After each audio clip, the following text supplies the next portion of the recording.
नमस्कार दोस्तों, स्वागत है आपका अद्वैत इंडिया पर। आज मैं आपको दुर्गा सप्तशती के प्रथम अध्याय मधु कैटभ के वध की कथा और इससे मिलने वाली सीख के बारे में बताऊंगा। यह वृतांत मेधा ऋषि ने अपने आश्रम में राजा सुरत और समाधि नाम के वैश्य को भगवती की महिमा बताते हुए सुनाया था। मधु और कैटभ दो राक्षस थे जो भगवान विष्णु की योग निद्रा के दौरान उनके कान में मैल से उत्पन्न हुए थे। बाहर आते ही वे दोनों ब्रह्मा जी को खाने के लिए उद्युत हुए और उनकी ओर लपके। ब्रह्मा जी ने अपना नाश होते देख योग निद्रा से प्रार्थना करी कि वे भगवान विष्णु को जगाएं जिससे उनकी रक्षा हो सके। ब्रह्मा जी की स्तुति पर योग निद्रा भगवान विष्णु के नेत्रों से निकलकर ब्रह्मा जी की दृष्टि के समक्ष खड़ी हो गई। उधर भगवान विष्णु भी योग निद्रा से मुक्त हो जाने पर शेषनाग की शैया से जागकर उठ खड़े हुए और उन दोनों असुरों की ओर देखा। वह दोनों असुर भी अत्यंत पराक्रमी थे और ब्रह्मा जी को खा जाने का उद्योग कर रहे थे।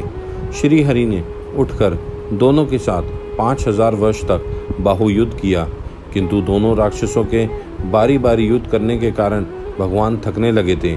तब माँ काली ने उन दोनों असुरों को मोह में डाल दिया, जिससे अभिमानवश वह राक्षस कहने लगे कि विष्णु, हम तुम्हारी वीरता से प्रसन्न हुए, तुम हम दोनों से कोई वर मांग लो।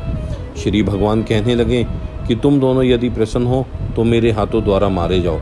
इस प्रकार धोखे में आ जाने पर उन दोनों ने देखा और कहा कि क्षीर सागर में जल ही जल है, तो हम दोनों का वध वहीं करो जहाँ सूखा स्थान हो। भगवान ने तथास्तु कहकर अपनी जंघा का विस्तार करके दोनों का मस्तक उसके ऊपर रखकर काट दिया।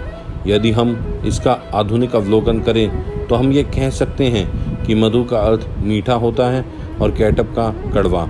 विष्णु हम हैं, हमारा पुरुषार्थ है, और ब्रह्मा जी परम ब्रह्म के रूप में स्थित परम ज्ञान अर्थात मोक्ष हैं। हमारी सीख यही है कि किस प्रकार व्यक्ति मीठे और कड़वे वचनों में फंसकर रह जाता है और मोक्ष नहीं पा पाता है। मीठे और कड़वे वचन व्यक्ति को अज्ञानता में उलझाए रखते हैं, उसे मुक्त नहीं होने देते, क्योंकि व्यक्ति आजीवन अपनी भलाई बुराई सुनकर उसमें ही फंसा रह जाता है और अपनी मुक्ति के बारे में सोच भी नहीं पाता है। कड़वे वचनों से द्वेष की उत्पत्ति होती है और मीठे वचनों से अहंकार का जन्म होता है। हमें मीठे और कड़वे वचनों से बचना चाहिए ताकि इनसे ऊपर उठकर स्वयं को मोक्ष के लिए सक्रिय कर सकें। भगवान श्री कृष्ण ने भी गीता में यही कहा है कि किसी का कितना ही मान अथवा अपमान हो, 2-4 बीड़ियों में सब बुला दिया जाता है।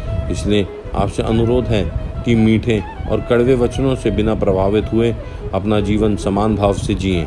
मुक्त हो जाना ही हमारा परम उद्देश्य है और इस उद्देश्य की प्राप्ति के लिए हर दिन चाहे कुछ समय के लिए ही ध्यान में अवश्य बैठें।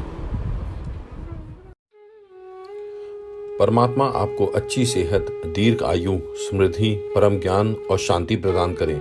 नमस्कार। और अगर वीडियो पसंद आया हो तो प्रोत्साहित करें।